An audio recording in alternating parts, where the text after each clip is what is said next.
सूर्यभेदी, उज्जयी, शीतकारी और भस्त्रिका। कल हम लोगों ने वैसे देखा था सूर्यभेदी में कौन सा होगा, इधर भी देखना पड़ेगा। वात पित्त श्लेष में है, काम देवो द्वितीय का वात दोष घने देहानल विवर्धनम। अरे बाबा, इसमें देखना पड़ेगा। वात दोष वाला भी देखिए किसमें होगा। सब लोग कह रहे हैं, कोई पहला कह रहे हैं और कौन कौन किसमें कह रहे हैं।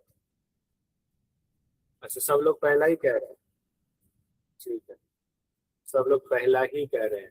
सूर्यभेदी प्राणायाम यानी कि सूर्यभेदी से वात दोष हुआ। उज्जयी, उज्जयी से हो गया देहानल विवर्धनम, ठीक है, चलिए मान लिया, उज्जयी देहानल विवर्धनम। शीतकारी से द्वितीय, दूसरे कामदेव के समान हो गया। भस्त्रिका से, भस्त्रिका से क्या हो गया, वात पित्त कफ, यानी वात पित्त श्लेष महरम हो गया। वात पित्त श्लेष महरम, बहुत सुंदर। यानी आप लोगों को थोड़ा सा रिवीजन वाला याद आ गया। रिवीजन रिवीजन रिवीजन बहुत जरूरी है। ये मत सोचिएगा जिस दिन हमने लाइव क्लास ले लिया उस दिन रिवीजन की जरूरत नहीं है, तो ऐसा नहीं। अगर ऐसा सोचते हैं तो आपकी सोच गलत है। आइए आगे हम लोग बढ़ेंगे। प्राणायाम त्रिधा प्रोक्तो रेच पूरक कुंभके सहित केवल चेती कुंभको द्विधो मतः यावत केवल सिद्धि स्यात् सहितम तावत अभ्यसेत्। यानी कि प्राणायाम त्रिधा प्रोक्तो, प्राणायाम 3 प्रकार का कहा गया है रेचक पूरक कुंभक से। यानी प्राणायाम 3 प्रकार से हो गए, रेचक पूरक कुंभक। किसी को दूसरे तरीके से कहा जाता है प्राणायाम के 3 अंग हैं, रेचक पूरक कुंभक, सहित केवल चेती कुंभको द्विधो मतः। और सहित और केवल के संदर्भ से देखें तो कुंभक 2 प्रकार का होता है। यानी कि प्राणायाम 2 प्रकार का होता है। प्राणायाम के ब्रैकेट में अगर यहाँ पर कुंभक देना जरूरी है क्योंकि लिखा हुआ है कुंभको द्विधो मतः। कुंभक, कुंभक 2 प्रकार का, सहित कुंभक और केवल कुंभक। ये समझिएगा, सहित और केवल, नए लोग सब समझिएगा। तो पहले बहुत सारे लोगों को पहले से पता है, अच्छी बात है। जब तक केवल कुंभक की सिद्धि ना हो जाए तब तक सहित कुंभक का अभ्यास करते रहना चाहिए। ये भी कहा गया यावत केवल सिद्धि स्यात् सहितम तावत अभ्यसेत्। जब तक केवल कुंभक की सिद्धि ना हो जाए तब तक सहित कुंभक का अभ्यास करते रहे। तो सहित कुंभक कौन कौन से हैं? जो 8 कुंभक हमने पढ़े हैं इसमें हठ प्रदीपिका में, 8 कुंभक कौन कौन से हम लोगों ने पढ़े हुए हैं? सूर्यभेदी, उज्जयी, शीतकारी, शीतली, भस्त्रिका, भ्रामरी, मूर्छा, प्लावनी। याद है सभी लोगों को? सीक्वेंस में याद है? उम्मीद है सभी लोगों को सीक्वेंस में याद होगा। नहीं है तो कीजिए याद, बार बार लिखिए, स्टिकी नोट्स बनाइए। मेरी बुक है उसमें भी स्टिकी नोट्स बना बना करके लगाइए, चिपकाइए, बुक में ही चिपका दीजिए। दीवार पे चिपका सकते, दीवार में चिपकाइए। घर गंदा कीजिए। एक बार घर गंदा, एक दीवार गंदा कर दिया ना, कितने हजार रुपए में दीवार पेंट हो जाएगा। लेकिन दोबारा एडमिशन अगर मेरे पास लेना पड़ेगा 4,000 लगेगा। 4,000 ना सही तो 3,000 तो लगेगा, 2,500 लगेगा। ठीक है, आप सोचिए 2,500 देना पसंद है या 1,000 रुपए दीवार खराब करना पसंद है? एक बार मम्मी पापा थोड़ा डांटेंगे, बोलिएगा पापा 1,000 भी नहीं लगेगा, 400 रुपए का डब्बा आता पेंट का, दीवार आप ठीक करा लेंगे। ठीक है। आइए, प्राणायाम के 3 अंग, रेचक, पूरक, कुंभक। और 3 अंगों वाला प्राणायाम 2 तरह का, सहित कुंभक, केवल कुंभक।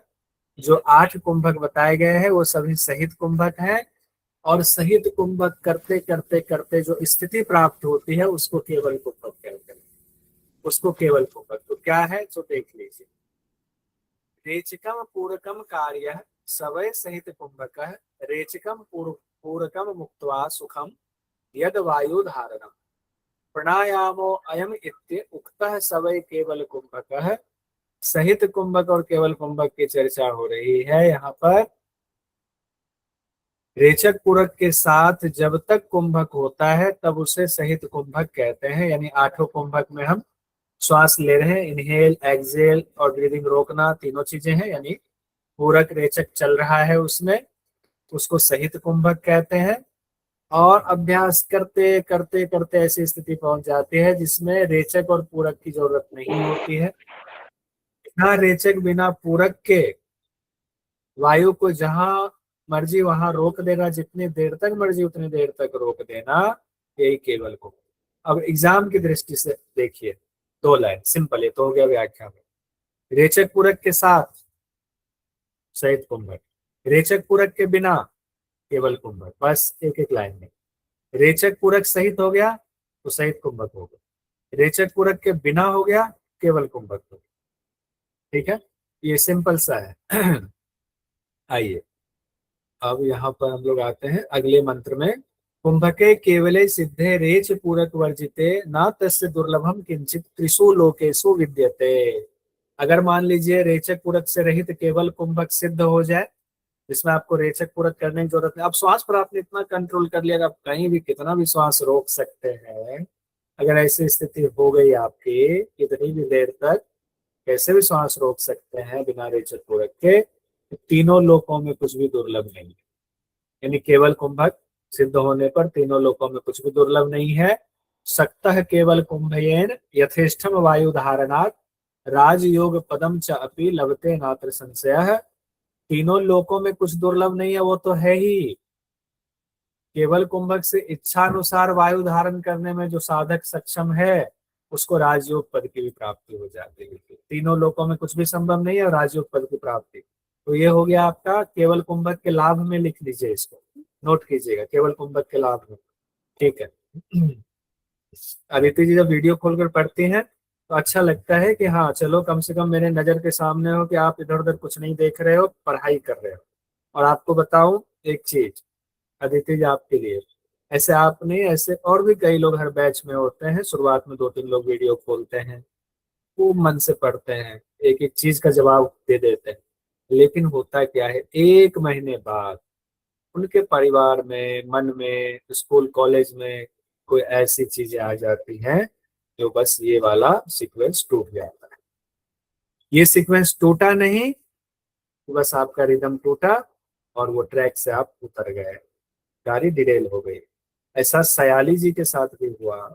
सयाली जी भी क्लास में मौजूद हैं, वो भी इसी तरीके से लास्ट बैच में उन्होंने शुरुआत किया था और एक भी सवाल ऐसा नहीं था जो सयाली जी जिसका जवाब नहीं देती थी, लेकिन उनके साथ में कुछ परिस्थितियां ऐसी आ गई, डिरेल हो गई। इस बार फिर उनको एडमिशन लेना पड़ा। ठीक है, तो अदिति जी कोशिश कर। नहीं, मैं बिल्कुल अपनी तरफ से पूर्ण कोशिश रहेगी और फिर ईश्वर का साथ है तो मैं उम्मीद करती हूँ ऐसा कभी नहीं आने दूंगी। मैं पूरा ईश्वर कुछ नहीं है, ईश्वर कुछ भी नहीं है, भूल जाइए ईश्वर को। जब योग वासिष्ठ पढ़ोगे पुरुषार्थ ही दैव है। हाँ, ये तो पुरुषार्थ मैंने आपका ईश्वर, स्टेटस भी देखा इस चीज का। हाँ पुरुषार्थ आप ही नहीं, ईश्वर हो। आप करोगे तो अच्छा तो पाओगे, नहीं करोगे तो नहीं पाओगे। तब फिर तब क्या ईश्वर नहीं होंगे आप? हम सब नहीं, ईश्वर नहीं, रूप ही सही। है। हमारा पुरुषार्थ हमें जगह पे पहुंचाता है, तो पुरुषार्थ ही दैव है, सिंपल सी बात है ये। उसमें कहा गया योग वासिष्ठ। आइए, पूर्ण कोशिश तो रहेगी। केवल कुंभक से 2 लाभ हुआ, तीनों लोकों में कुछ भी दुर्लभ नहीं और राजयोग पद की प्राप्ति हो गई। अब देखिए आगे कहा गया है कुंभकात कुंडली बोध है, कुंडली बोध तो भवे अनर्गला सुषुम्ना च हट सिद्धि च जायते। यानी कि यहाँ कहा जा रहा है कुंभक के अभ्यास से कुंडलिनी जागरण होता है, कुंडलिनी बोध होता है, सुषुम्ना नाड़ी मल रहित हो जाती है। अनर्गला सुषुम्ना, सुषुम्ना नाड़ी पर जो मल है वो दूर होगा तभी तो कुंडलिनी जागरण होगा। तो कुंडलिनी जागरण होता है, सुषुम्ना का मल रहित हो जाता है, हठ सिद्धि च जायते और हठ योग में सिद्धि प्राप्त होती है। कुंभक के अभ्यास से ये फल बताए गए। चलिए ठीक है, अब हम लोग आते हैं आगे। कहा जा रहा है हठम बिना राजयोगो राजयोगम बिना हठ है न सिद्ध्यति ततो युग्मम आनिस्पत्ते समभ्य से। हठयोग के बिना राजयोग और राजयोग के बिना हठयोग की सिद्धि नहीं होती है। ये भी एग्जाम में पूछा जाता है, ध्यान दीजिएगा। दोनों एक दूसरे का पूरक है। हठयोग के बिना राजयोग सिद्ध नहीं होगा और राजयोग के बिना हठयोग की सिद्धि नहीं होगी। ये ध्यान रखिएगा, हठम बिना राजयोगो राज योगम बिना हठ। स्वात्मा राम जी कहते हैं ना सिद्ध्यति ततो युग्मम आनिस्पत्ते समभ्य से।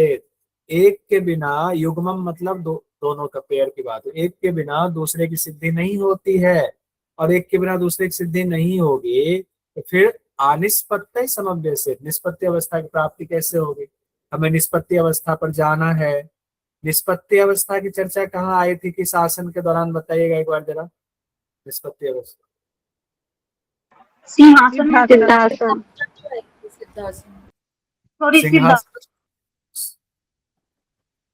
सिद्धासन में आया था निष्पत्ति अवस्था, और एक और आया था मनोन्मनी अवस्था, केवल भी आया मनी हुआ। वाला सर, मैं बार बार कहता हूँ केवल कोई चीज, उसी में था सर। ताकि मैं इतनी बार रिपीट करूंगा कि आप लोगों को याद हो जाए। ध्यान रखिए, इतनी बार रिपीट करना है कोई चीज कि याद हो जाए, इसीलिए हम बीच बीच में कई बार पूछ लेते, कुछ इंपॉर्टेंट चीजें ऐसी होती है।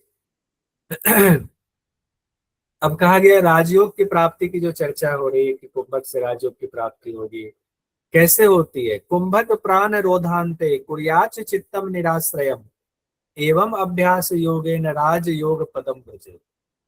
कुंभक से प्राणवायु, जब हम कुंभक के अभ्यास से प्राणवायु रोकने की क्षमता आ जाती है तो चित्त स्थिर हो जाता है, आश्रय रहित हो जाता है। चित्तम निराश्रयम, आश्रय रहित हो जाता है चित्त।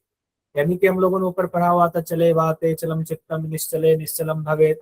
हम लोग वहां देखा था जब तक वायु चल रही है तो चित्त चल रहा है। यानी जिसका मन बहुत परेशान हो ना, चंचलता बहुत, रुकता ही ना हो, बहुत बोलता हो, तुरंत तुरंत तुरंत तुरंत बहुत चंचलता हो जिसके अंदर, आप समझ जाना उसको गैस की प्रॉब्लम है, उसको वायु बहुत उसका तीव्र है, वायु से संबंधित उसको जो है चीजें, मामला गड़बड़ है, वायु कंट्रोल में नहीं है उसका।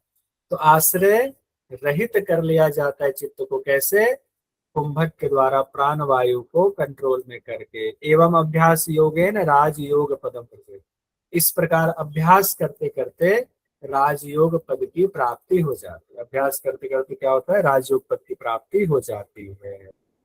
अब यहाँ हठयोग सिद्धि के लक्षण की चर्चा करते हैं। इससे पहले एक और कुछ आया हुआ था इसी तरीके से, 6 चीजों वाला कुछ याद है किसी को, बताइए तो यार, देखें क्या कितना दिमाग पर जोर लगाइए। सर हठ सिद्धि के लक्षण थे सर। तो ये सामने क्या है स्क्रीन पर, नाड़ी शुद्धि के लक्षण आए थे। नाड़ी शुद्धि के सर लक्षण, नाड़ी नाड़ी शुद्धि के लक्षण। नाड़ी शुद्धि के लक्षण। अब आए ना सही जगह पर, अब आए सही जगह पर। नाड़ी शुद्धि के लक्षण यानी नाड़ी शोधन जो हम लोगों ने पढ़ा था, नाड़ी शोधन के बाद नाड़ी शुद्धि के लक्षण था जिसमें 2 चीजें थी, बाह्य लक्षण, आंतरिक लक्षण। हमने पढ़ाया है बाह्य आंतरिक करके आपको, आपने नोट नहीं किया, स्पेशल नोट नहीं बनाया तो बनाइए उसको फिर से, हमने उसमें भी दिया हुआ था आई थिंक होमवर्क में। और फिर यहाँ पर आया हुआ हठयोग सिद्धि के लक्षण, जिसको हठ सिद्धि के लक्षण भी आप कह सकते हैं। तो नाड़ी शुद्धि के लक्षण, हठ सिद्धि के लक्षण, दोनों को कंपेयर भी करता है, आप लोग को ध्यान रखिए। अच्छा एक चीज और बता दीजिए, हम लोग द्वितीय उपदेश पढ़ रहे हैं हठ प्रदीपिका के, द्वितीय उपदेश में क्रम क्या है, जो मुख्य 3 पॉइंट्स हैं। कुंभक है, सर नाड़ी शोधन, नाड़ी शुद्धि, षटकर्म, कुंभक है। नाड़ी शोधन, षटकर्म, कुंभक। बहुत सुंदर।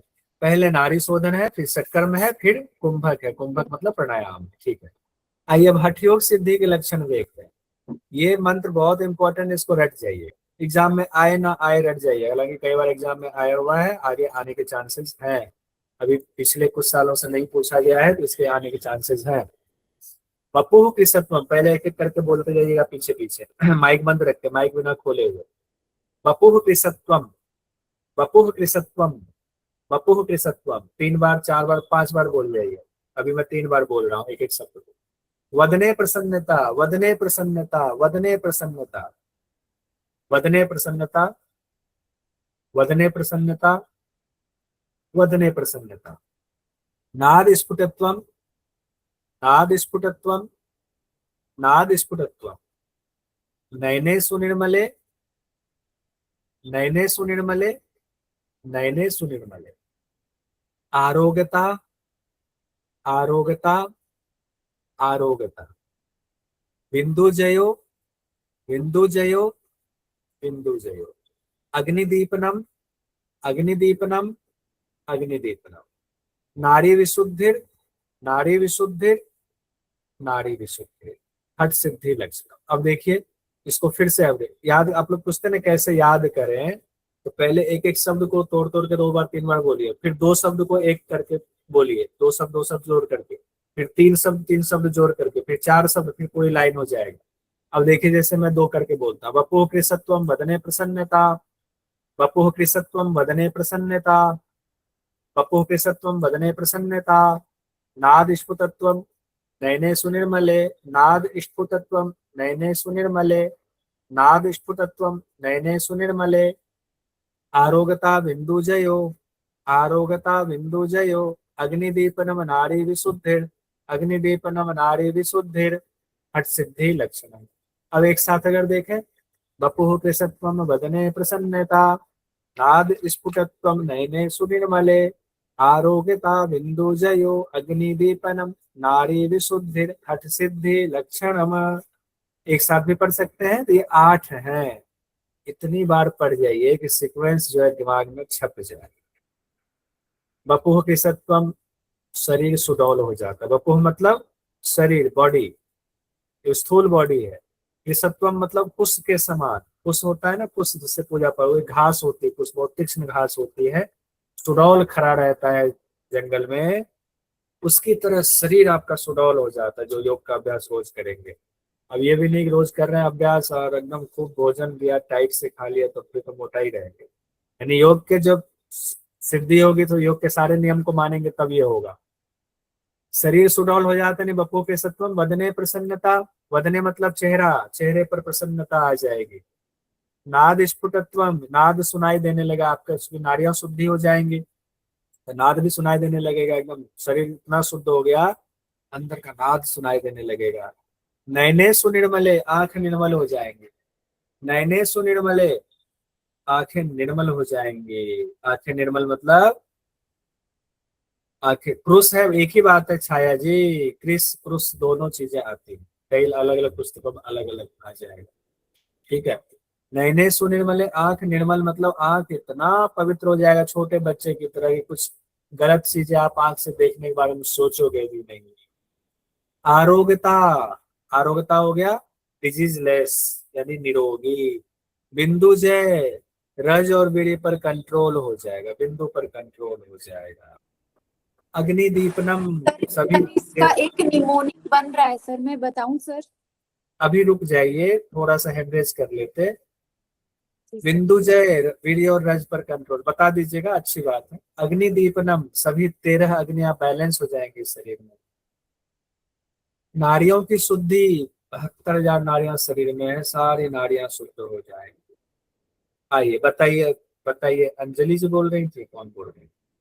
जी सर, जी सर, इसमें सर शुरुआत है सर वपु कुशत्वम वदने प्रसन्नता, तो इसको हम व से डिनोट कर लेंगे, और फिर नाद स्फुटतम और नयने सुनिर्मले इसको न से, तो ये हो गया 1। और फिर आरोग्यता बिंदुजयो अग्निदीपन और नाड़ी, तो ये इसको हम ऐसे कह सकते हैं कि 1 अब आना, इस तरह से 1 करके। अब आना, ठीक है, बहुत जी अच्छा। सर। एक इन्होंने अंजलि जी ने एक निमोनिक बनाया, ऐसे निमोनिक आप भी सेट कर सकते हो, लेकिन देखिएगा बहुत निमोनिक चक्कर में भी मत पड़िएगा, नहीं तो निमोनिक पता चला कौन सा निमोनिक कहाँ के लिए बनाया था ये भी ना भूल जाए, वो भी ध्यान रहना जी चाहिए। तो इसीलिए निमोनिक अच्छी चीज है याद, लेकिन वो उससे दिल जुड़ा होना चाहिए निमोनिक से। निमोनिक जब दिल से निकलता है तो पता होता है कि निमोनिक कहाँ के लिए हमने बनाया हुआ है। ठीक है, तो उससे अच्छा मैं ये कहूंगा कि पूरा रट ही जाइए, इंपॉर्टेंट ये मंत्र है, इसको रट ही जाइए। आगे हम लोग देखेंगे नारी शुद्धि हठ सिद्धि के लक्षण एक साथ। नारी शुद्धि के 6 लक्षण देखा था, बाह्य लक्षण 2 देखा था, कायस्य कृष्णा और कांति, कायस्य कृष्णा और कांतिस देखा था। उसके बाद 4 और देखा था, यथेष्टम धारणम वायोर, अनलस्य प्रदीपनम, नादाभिव्यक्ति, आरोग्यतम। ठीक है, अब इसमें देखिए कायस्य कृष्णा इसमें भी है मिलता जुलता, वपुः कृशत्वम है, कांतिस यानी वदने प्रसन्नता है उसकी जगह पर। यथेष्ट धारणम वायुर वाली बात इसमें नहीं है, यथेष्ट धारणम वायुर वाली बात नहीं है। अनलस्य प्रदीपनम, इसमें अग्निदीपनम है, अनलस्य प्रदीपनम की जगह इसमें अग्निदीपनम है। नादाभिव्यक्ति, इसमें भी है नाद स्फुटत्वम। आरोग्यम, इसमें भी है आरोग्यम। नारी शुद्धि की जो 6 है उसमें से एक यथेष्ट वायु धारण को छोड़ दिया जाए, बाकी 5 मिलता जुलता है। शब्द भले ही जो है उसके लिए शब्द जो है पर्यायवाची शब्द का इस्तेमाल किया गया है, तो 5 तो इसमें है ही, 3 को आप देख लीजिए अलग से। 3 देख लीजिए कौन से हो गए, नयने सुनिर्मले, बिंदु जय और नारियों की शुद्धि। नैने सुनिर्मले, अलग कलर कर देते हैं इसको, लीजिए। और हो गया आपका बिंदु जय और नाड़ियों की शुद्धि, ये मिलता जुलता नहीं है नाड़ियों की शुद्धि, ठीक है। और इधर कौन सा मिलता जुलता नहीं है, यथेष्ट धारणम वायु और वाल। तो ये कंपैरिजन भी आपको करना है, एक तरफ 6 एक तरफ 8 है।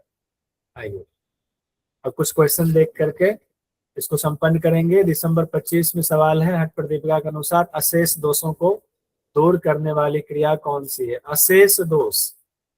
अब ये पुराना वाला हम लोग चलो देखते हैं, आज वाला नहीं। बस्ती जल बस्ती सर। जल बस्ती है। ठीक है, आप लोगों ने सही कहा, जल बस्ती है। अच्छा, अशेष दोष 2 जगहों पर आया था, दूसरे किस में आया था? नौली। नौली। नौली में भी नौली अशेष में दोष आया था, नौली में भी अशेष दोष आया था। नौली और बस्ती में याद कीजिए, लिखा नहीं था आप लोगों ने, कोई बात नहीं, अचानक से पूछने पर हो जाता है। लिख लीजिए, नहीं लिखा था तो लिख लीजिए। अब देखिए यहाँ पर है ना, दूसरे उपदेश में ये तो बस्ती वाला दिया, ठीक है छोड़ दीजिए। एक क्वेश्चन है, हट प्रदीपिका के अनुसार सूत्र नीति की लंबाई कितनी होती है? एक विचस्ता एक बीतस्ती। देखिए भारी से भारी सवाल भी पूछा जाता है, हल्का से हल्का सवाल भी पूछा जाता है। हट प्रदीपिका ज्ञान संहिता तो हम लोग इतना पढ़ लेते हैं पूरा ना, अगर आप उसको घर पे रिवीजन कर लें 2 बार तो कोई सवाल नहीं पूछेगा, छूटेगा नहीं। चलिए इसको आगे बढ़ते हैं। हठयोग प्रदीपिका के अनुसार श्लोक के क्रमानुसार करें। हाँ ये देखिए, श्लोक से ही सवाल पूछा गया है। मेड श्लेषमादि कर्माणि समाश्रित। ऑप्शन 2 नंबर का होगा। नंबर सेकंड नंबर में ये सर इस बार भी आया आदित्य जी कुछ कह रहे हो क्या? पूछो। नहीं सर, मैं कुछ नहीं कह रही थी, खुद से बोल रही थी कि ये याद नहीं करा मैंने अभी। नहीं करा ना, टेस्ट में यही दिया था सर आपने। बोल बोल करके पढ़िए, हो जाएगा, चिंता मत कीजिए। वैसे मैं इम्पोर्टेंट जो बना रहा हूँ ना, जो इम्पोर्टेंट आप लोगों को भेज भी दूंगा, मैंने नहीं दिया, आपने सोचा चलो हट प्रदीपिका एक साथ ही चारों का कर लेंगे, तो इम्पोर्टेंट मंत्र वाला आपको दे दूंगा। और वही चीज मैं नेहा जी को भी दे दूंगा। तो नेहा जी क्या करेंगे, आप लोगों को चैंट करवाएंगे। नेहा जी अभी गाँव गए हुए हैं, इसीलिए जो है चैंटिंग रुकी हुई है, वो आती हैं तो हम लोग चैंटिंग शुरू करेंगे। योग दर्शन का भी करेंगे, जितना भी इम्पोर्टेंट होगा सब हम बना बना के नेहा जी को देंगे और नेहा जी आप लोगों को करवाएंगे, तो चिंता मत कीजिएगा।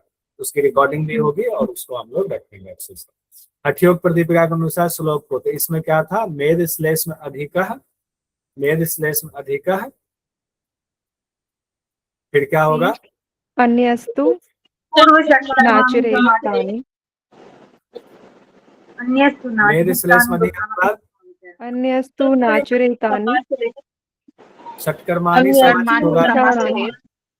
देखिए इसको ऐसे समझिए, इस चक्कर में मत पड़िए कि हमें याद है कि नहीं है। देखिए थोड़ा सा दिमाग, कॉमन सेंस यहाँ पर लगाने की कोशिश करते हैं हम सब मिल करके। मैं किसी को भी नहीं कर, हम क्या करें, मिलके पढ़ जाए।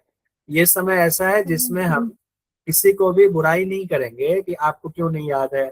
ये तो एग्जाम के दौरान नहीं होगा तो मैं डांट भी दूंगा, क्यों नहीं आपने ये किया। अभी तो नहीं करना है ना वो सब।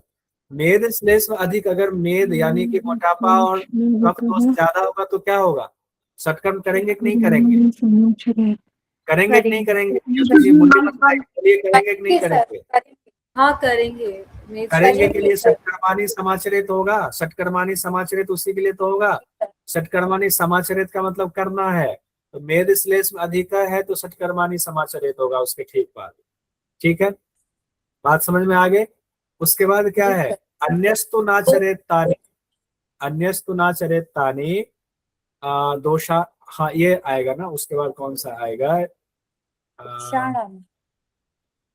अन्यस्तु नाचरेत तानि, उसके बाद आएगा आपका दोषानाम संभावना।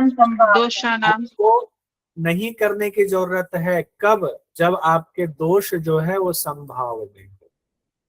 आपको करने की, अन्यथा आपको करने की जरूरत नहीं है अगर आपका दोष संभाव है। ठीक है, अन्यस्तु नाचरेतानि, अन्यस्तु नाचरेतानि दोषानाम संभावतः है।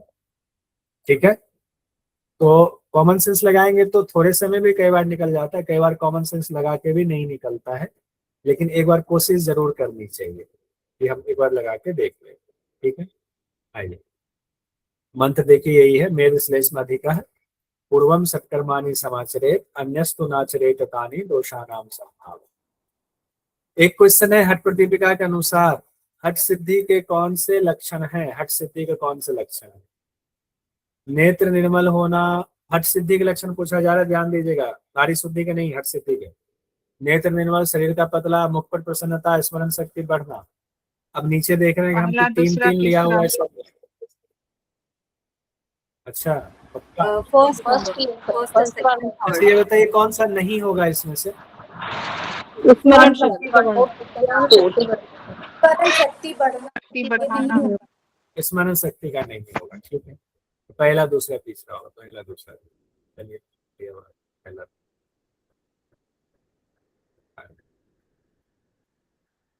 हमारा द्वितीय उपदेश यहाँ कंप्लीट हो गया हठ प्रदीपिका का। हम ऐसा करते हैं, तृतीय उपदेश टच कर ही लेते हैं, क्योंकि हम बहुत ज्यादा धीरे भी नहीं चल सकते, धीरे चलेंगे तो हमारे लिए मुश्किल हो जाएगी। तृतीय उपदेश हम लोग अब पहुंच गए हैं हठ प्रदीपिका तृतीय उपदेश में। हठ प्रदीपिका तृतीय उपदेश का नाम है मुद्रा और बंद। पहले का नाम था क्या? आसन। मुंह से बोलिए, माइक बंद रख के। पहले का क्या नाम था? आसन। दूसरे का क्या नाम था? प्राणायाम या कुंभक। तीसरे अध्याय का क्या नाम है? मुद्रा बंद। मुद्रा बंद, आसन, प्राणायाम, मुद्रा बंद। चौथे का नादानुसंधान या समाधि भी उसको कहते हैं, नादानुसंधान या समाधि भी कहते हैं। अब पहला जो मंत्र है तृतीय उपदेश में हठ प्रदीपिका में, वो है सशैल वन धात्री नाम यथा आधारो ही अहिनायक है, सर्वेशम योग तंत्राणाम तथा आधारो ही कुंडली।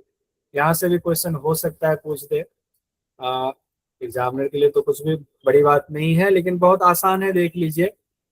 सशैल वन धात्री नाम यथा आधारो अहिनायक है।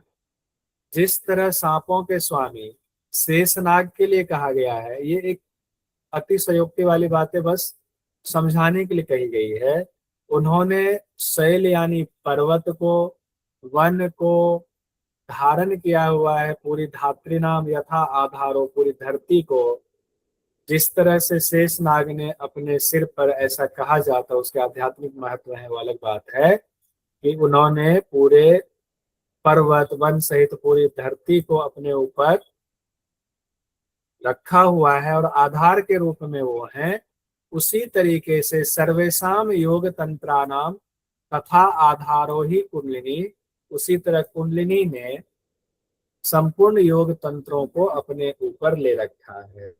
यानी संपूर्ण योग तंत्र का आधार क्या है? कुंडलिनी। तो सब लोग किसकी पूजा करते हैं, किसकी आराधना करते हैं? सारे योगी कुंडलिनी की आराधना करते हैं, कुंडलिनी को जगाने की कोशिश में सब लगे रहे।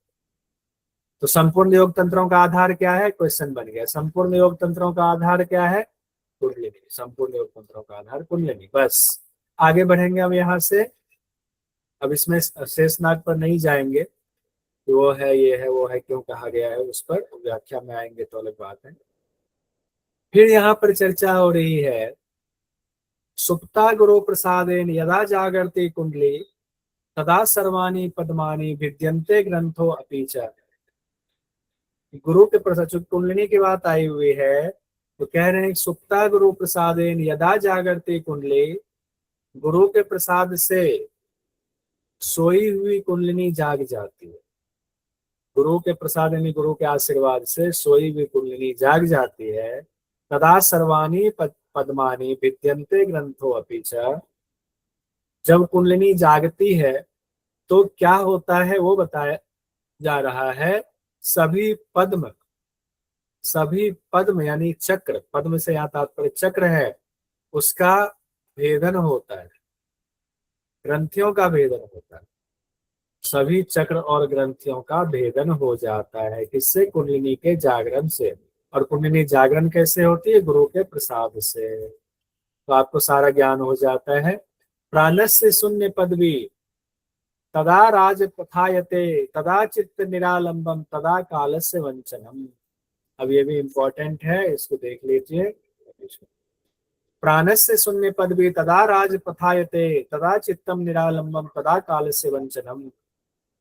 तब सुषुम्ना नारी प्राण वायु के लिए राजमार्ग के समान सुखदायी हो जाती है, तब चित्त निरालंब हो जाता है, फिर जो है मृत्यु का भय काल से वंचनम नहीं रहता। यानी जब कुंडली जागरण हो गया, सभी चक्रों का सभी ग्रंथियों का भेदन हो गया, चक्रों का ग्रंथियों का भेदन, कुंडली जैसे जागरण होगा, प्राण वायु जो है सुषुम्ना मार्ग में, राजमार्ग कहा गया है सुषुम्ना को, सुषुम्ना मार्ग में वो प्राण वायु आराम से प्रवेश कर जाती। अब तक क्यों नहीं प्रवेश करती, मेरी आपकी वायु क्यों नहीं सुषुम्ना में प्रवेश कर रही है?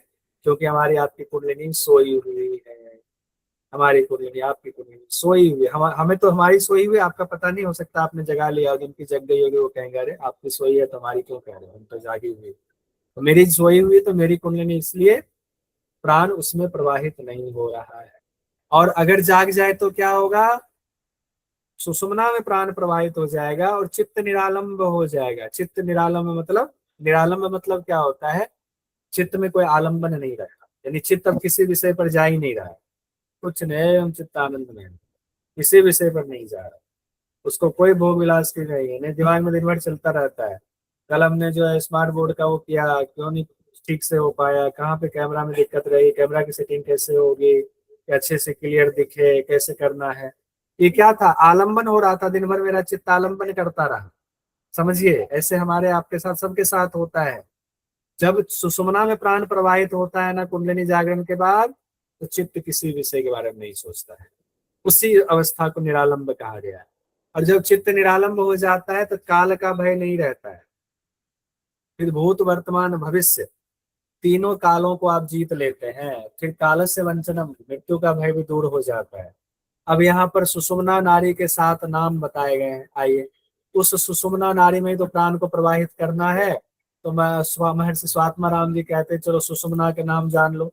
यहाँ से देखिए एग्जाम में महत्वपूर्ण सवाल आ सकता है। सुषुम्ना शून्य पदवी ब्रह्मरंध्र महापथ शमशानम सांभवी मध्य मार्गश्च चैत्य एकवाचक। यानी सुषुम्ना के 7 नाम बताए गए, चैत्य च एक वाचक कहा गया है। एक वाचक मतलब होता है जिस बुला करके जो नाम लिया जाता है, जैसे मेरा वाचक नाम कौशल है, प्रणव तस्य वाचक प्रणव, उस भगवान को वाचक नाम प्रणव है, ओम है, वैसे ही है। सुषुम्ना शून्य पदवी ब्रह्मरंध्र महापथ शमशान सांभवी मध्य मार्ग। अब इसमें ज्यादातर नाम तो आपको याद है, सुषुम्ना तो याद ही है, शून्य पदवी भी आपको याद रहेगा, शून्य अवस्था चली जाती है, चित्त निरालंब हो जाता है, इसलिए शून्य अवस्था हो गई। ब्रह्मरंध्र भी हम लोग जानते हैं, ब्रह्मरंध्र अगर आता है तो किसको कहते हैं, सुषुम्ना को कहते हैं। महापथ भी हम जानते हैं, महापथ किसको कहते हैं, सुषुम्ना को कहते हैं। एक ये नया नाम है शमशान, शमशान, शमशान से जिसको जोड़ा गया है।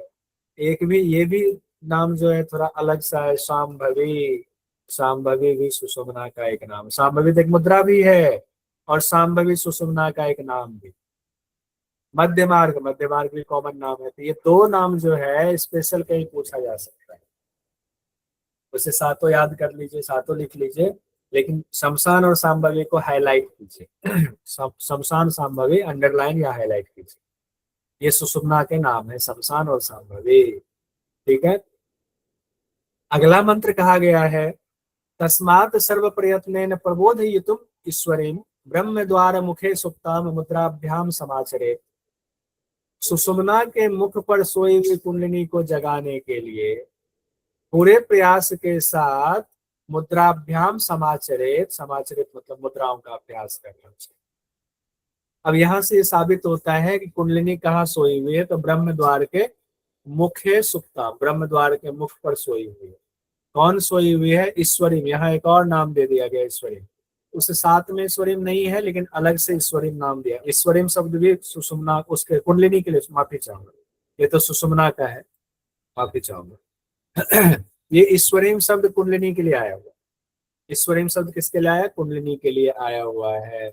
उस कुंडलिनी का, ईश्वरी का प्रबोध युतुम मतलब, प्रबोध मतलब जगाना, सर्व प्रयत्न से सारी कोशिश कर दीजिए किसको जगाने में, ईश्वरीन को जगाने।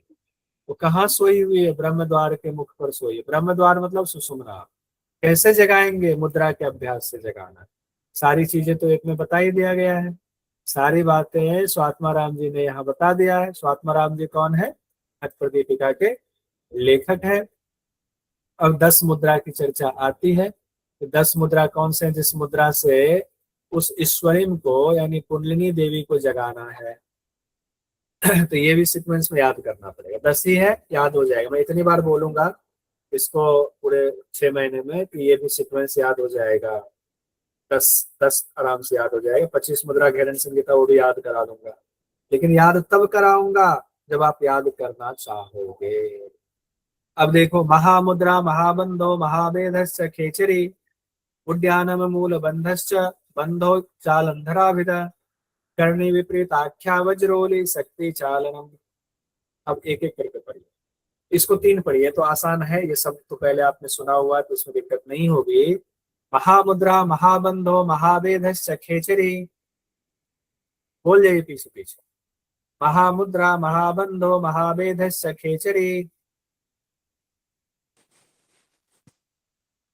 महामुद्रा महाबंधो महावेदश्च खेचरी उद्यानम मूलबंधश्च, इसको तोड़ दीजिए। उद्यानम मूलबंधश्च उद्यानम मूलबंधश्च बंधो जालंधराभिदः बंधो जालंधराभिदः कर्णी विपरीताख्या कर्णी विपरीताख्या वज्रोली शक्ति चालनम कर्णी विपरीताख्या वज्रोली शक्ति चालनम। देखिए ऊपर जो है 4 नाम आए हैं, बीच में 3, 4 3 7, नीचे 3, ऐसे ऊपर का चारों एक साथ याद कर जाइए। महामुद्रा महाबंध महावेदस्य खेचरी, महामुद्रा महाबंध महावेदस्य खेचरी, याद हो जाएगा आराम से। बोलेंगे बोल बोल के, तब बोलेंगे तो कान अपने ही सुनता है, चित्त में जाता है। फिर उसके बाद जो 3 मुख्य बंध है, उद्यान बंध मूल बंध जालंधर बंध। उद्यान बंध मूल बंध जालंधर, पहले बीच में आइए उद्यान बंध, पेट वाला हिस्सा आ जाइए, फिर मूल बंध नीचे चले जाइए, फिर जालंधर ऊपर गले में आ जाए। तीनों बंद हो गया, ये तीनों एक साथ रखना है। फिर उसके बाद विपरीत करनी वज्रोली शक्ति चालक, विपरीत करनी वज्रोली शक्ति चालक, विपरीत करनी वज्रोली शक्ति चालक, ये याद रखना। कोई बात याद हो जाए बहुत अच्छा, नहीं हो तो कई बार हम रिपीट करेंगे, करवा दूंगा, चिंता मत कीजिए। सीक्वेंस क्योंकि पूछा जाता है इसीलिए इसको मैं जोर दे रहा हूँ, परेशान होने की जरूरत नहीं। तनाव लेकर के नहीं पढ़ना है, अभी तनाव लेकर पढ़ने, लेकिन तनाव लेकर नहीं पढ़ने का मतलब ये नहीं कि बेफिक्री से पढ़ेंगे। शरीर और मन एक ही जगह रखेंगे, हो जाएगा सारा। इदम ही मुद्रादस्कम जरा मरणम मरणनाशनम आदिनाथोदितम दिव्यम अष्ट ऐश्वर्य प्रदायकम वल्लभम सर्व सिद्धानाम दुर्लभम मारुताम अपि। अब यहाँ पर मुद्रा की विशेषता बताई जा रही है, मुद्रा की खासियत बताई जा रही है। ये मुद्रा खास क्यों है, इन मुद्राओं के बारे में जाने। इदम ही मुद्रा दशकम, ये जो 10 मुद्रा है जरा मरण का नाश करने वाला, ये 10 मुद्रा जरा मरण का नाश करने वाला है। ठीक है, क्लियर है, जरा मरण का नाश करने वाला। और ये दिव्य मुद्राएं तो इसे बताया किन्होंने है, आदिनाथो उदितम, आदिनाथ ने बताई है। आदिनाथ की बताए 10 मुद्रा जरा मृत्यु का नाश करने वाली है। दिव्यम अष्ट ऐश्वर्य प्रदायकम, ये दिव्य है ये मुद्राएं, और अष्ट सिद्धि प्रदान करने वाली। यहां से इंपॉर्टेंट हो गया, ये इंपॉर्टेंट, अष्ट सिद्धि प्रदान करने वाली मुद्रा। ओवरऑल सभी मुद्राओं के लिए कहा गया अष्ट सिद्धि, ओवरऑल कहा गया। वल्लभम सर्व सिद्धानाम, ये भी एक इंपॉर्टेंट, वल्लभम सर्व सिद्धानाम, इसको हाईलाइट कीजिए। सभी सिद्धों को प्रिय, वल्लभम मतलब प्रिय, सर्व सिद्धानाम सभी सिद्धों को प्रिय।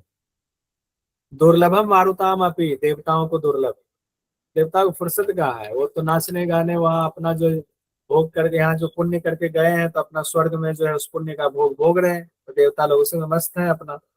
मुद्रा का अभ्यास तो हम लोगों को करना है, मुक्ति मिल जाएगी, देवता से भी ऊपर बढ़ जाएंगे। आइए ये मुद्राएं सभी सिद्धों के लिए प्रिय हैं, इसलिए सर्वसिद्ध वल्लभम सर्वसिद्धानाम कहा गया है। और आगे आने वाला है सोमाद यत्रोदिता धारा साक्षात सा वहां शिव वल्लभा सत्ता है। तो ये 2 विंडो हमने यहाँ पर दिया हुआ है। शिव वल्लभा किसके लिए कहा गया है? सोम रस के लिए। ये चौथे यानी नादानुसंधान में आएगा।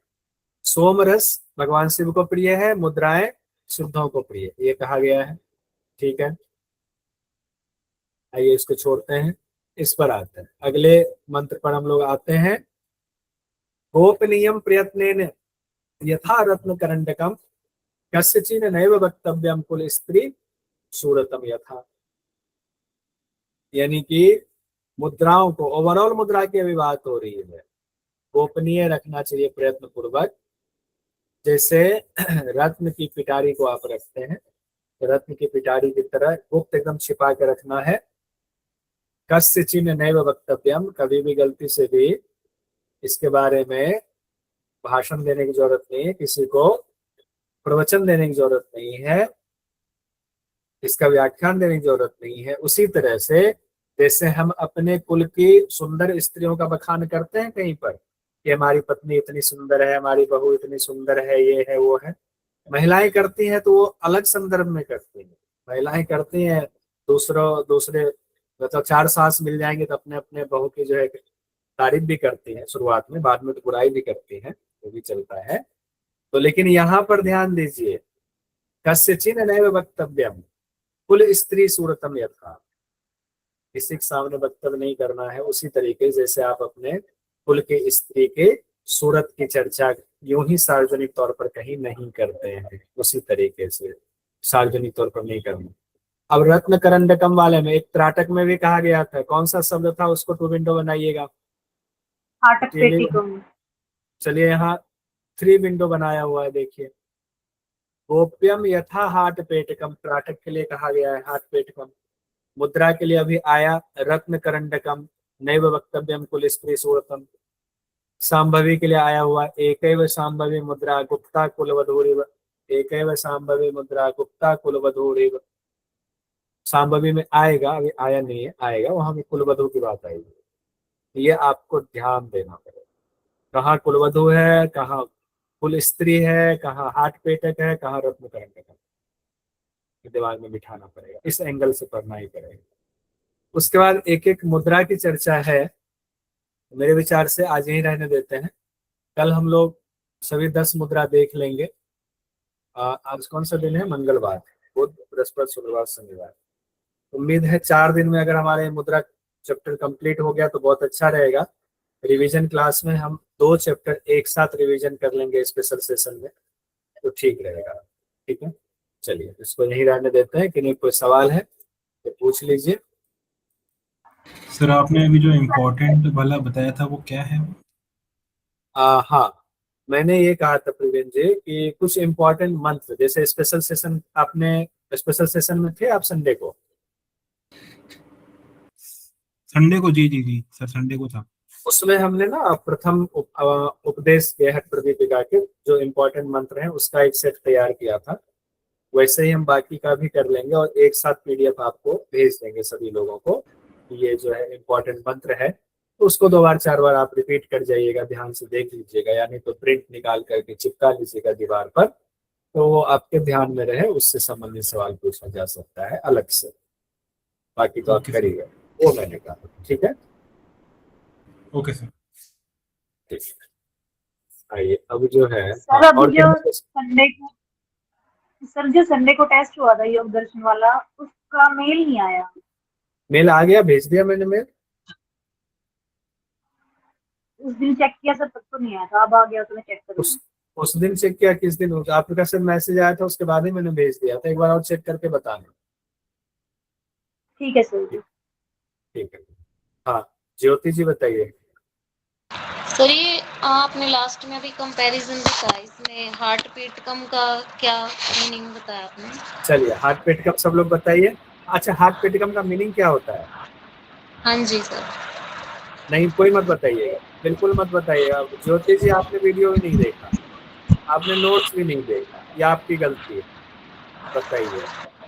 चोरी पकड़ी गई आपकी, समय नहीं मिला आपको, बच्चों में समय नहीं मिला, परिवार में नहीं मिला, किस लिए नहीं मिला बताइए।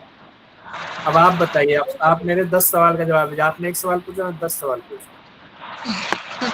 हाथ पेट कम क्यों नहीं पता चला आपको, बताइए। तो सर बच्चे भी साथ में उधर साइड में बोल रहे थे सर, तो मेरा थोड़ा सा ध्यान हटा हुआ है सर, तो इसलिए मैंने शायद नहीं सुना हार्ट पेट कम का मीनिंग। नहीं, आज का थोड़ी है वो ज्योति जी, वो तो पहले का पढ़ाया हुआ है ना, उसका वीडियो भी नहीं देख पाया आप, उस दिन क्लास में भी नहीं होंगे, हो सकता है होंगे तो मैं समझ सकता। देखो गृहिणियां, हमारी क्लास की खासियत है, हमारे क्लास में ज्यादातर बहनें ऐसी हैं शादीशुदा, बाल बच्चेदार, सास को देखने वाले, सबका ध्यान रखने वाले हैं, इसलिए मैं भी समझता चलो, लेकिन फिर भी मेरा कर्तव्य बनता है थोड़ा अलर्टनेस आपकी बढ़ाएं, क्योंकि हम ये पढ़ा चुके। ठीक है, कौन बताएंगे, क्या सवाल था आपका। हार्ट पेट कम, हार्ट पेट कम, हार्ट पेट कम, बताइए कौन बताएंगे। सोने की तिजोरी से। सोने की पिटारी की तरह उसे छुपाकर रखते हैं, ये मतलब है हाथ पेट का। नाटक में बताया है सर, नाटक में बताया है सोने की पिटारी की। हाँ जी ठीक है सर, वो ध्यान से उतर गया सर। ठीक है, तो हाँ सब लोग, वो सारे लोग बता रहे हैं जो सोने की पिटारी छिपा छिपा के रखे हुए, सोना सब लोग रखे हुए। ठीक है, आइए, बढ़िया। और किनका सवाल है। मोदी जी ने तो फिटनेस, कहाँ छुपा के? फिटनेस कौन है, भवानी जी पूछिए। सर आप ना हमेशा होमवर्क डालते हैं, तो कल का होमवर्क मैंने ग्रुप में नहीं देखा, और इसलिए कल नहीं भेज पाया, मैं आज भेजता हूँ। कल नहीं भेज पाया मैं, आज अभी क्लास वैसे कंप्लीट हो रहा है, मैं अभी टाइप करता हूँ फटाफट। और सर वो हट प्रदीपिका वाला जो टेस्ट हुआ था ना, उसका मेल मुझे नहीं मिला है, तो वो आप एक बार देख लीजिए। चलिए कोई नहीं, अब जो नहीं मिला उसको रहने दीजिए, उसको फिर से कर लेंगे, चिंता मत कीजिए। ठीक है, ठीक है, कोई बात कई बार रिवीजन, कोई बात, उसको Thank कई you, बार sir. रिवीजन करेंगे आप लोग, सब Thank करेंगे। ठीक है, अब ये वाला मिल गया ना, बाकी योग दर्शन वाला मिल गया। जी सर, मिल गया, ये तो मुझे मिल गया। ठीक है, और किन्हीं का कोई सवाल तो नहीं है। हाँ, जिनको लगे कि अब समय हमारे पास कम है वो जा सकते हैं, अब सिर्फ सवाल के लिए हम रुके हुए हैं। और कोई, हाँ रमा जी कुछ पूछना तो नहीं है आपको। सर एक रिक्वेस्ट थी, मैंने वो योग दर्शन वाला टेस्ट दिया था, और शुरू से ही योग दर्शन में मेरे को ये जो समाधि वाला पार्ट है ना, जो समाधि के प्रकार है, असंप्रज्ञात, संप्रज्ञात टाइप्स जो है, धर्म समाधि, अध्यात्म प्रसाद, तो उनमें मैं बहुत कंफ्यूज हो जाती हूँ। तो उनका कुछ कभी ऐसा सेशन रहे तो एक बार, और या फिर आप यूट्यूब पे कभी अपनी अलग से क्लास से लाए एक वीडियो कुछ अलग से बना के डाल सकते हैं, तो थोड़ा और कॉन्सेप्ट क्लियर हो, सबको समझ ठीक, में आ जाता है, बस हमेशा उसी में ही कंफ्यूज हो जाती हूँ समाधि का। तो आप कभी भी अलग से यूट्यूब पे भी अपनी वीडियो बना के डालेंगे तो हमें कई बार उसको सुनेंगे तो ठीक, कुछ ठीक, कॉन्सेप्ट क्लियर हो बहुत जाए। अच्छा सुझाव है। बराबर। करना है कि वो एक रिदम जो चल रहा है वो चलते रहे, तो आपको जैसे भी समय मिले तो, और स्पेशल उसका हाईलाइट यही करके कि इस योग दर्शन में जो समाधियों का वर्णन है उसको लेकर आप डाल सकते हैं। छोटी छोटी ही हो भले, बहुत ज़्यादा लंबी भी नहीं बनानी, हिस्सों में बांट बांट के। जस्ट मैं आपको एडवाइस कर रही हूँ, माफ़ी चाहती हूँ, आप इतने ठीक, परफेक्ट हैं पढ़ाने में सर। अरे नहीं, बस, परफेक्ट तो कोई भी नहीं है, हम भी नहीं है, हाँ तो बस थोड़ा आप गलती नहीं पकड़ पा रहे वाले बात है। परफेक्ट कोई भी नहीं है रमा जी, वो भी खास करके दर्शन में कौन परफेक्ट हो सकता है, और समाधि वगैरह चीज में वो चीज जो हमने प्राप्त किया नहीं है, तो उसमें तो कोई भी परफेक्ट नहीं हो सकता है। और उसमें सिर्फ हम क्या कर सकते हैं कि हम व्यास भाष्य में क्या कहा गया है, भोज वृत्ति में क्या कहा गया है, विज्ञान विक्षुति ने क्या कहा है, वो सब पढ़ करके जो समझ में आता है उसको आसानी से सामने रखते हैं। असली चीज तो ये है ही नहीं, असली तो है जो जो आत्मदर्शी है उनसे पूछे समाधि क्या है, तो वो आसानी से समझा देंगे, वो बस बहुत सिंपल सा यूं निकाल देंगे कि शून्य अवस्था, कुछ भी नहीं, कुछ भी नहीं। एक तो होती है ना कैवल्य की इच्छा, मुक्ति की इच्छा, उस अवस्था में मुक्ति की इच्छा भी खत्म हो जाती है, फिर मुक्ति की इच्छा भी नहीं रहती है। ये मेरे गुरु जी ने बताया, इसलिए मैं कहता हूँ। गुरु जी कहते हैं अब तो मुक्ति की भी इच्छा नहीं, इच्छा क्या होती है, इच्छा है तो फिर समाधि कहाँ।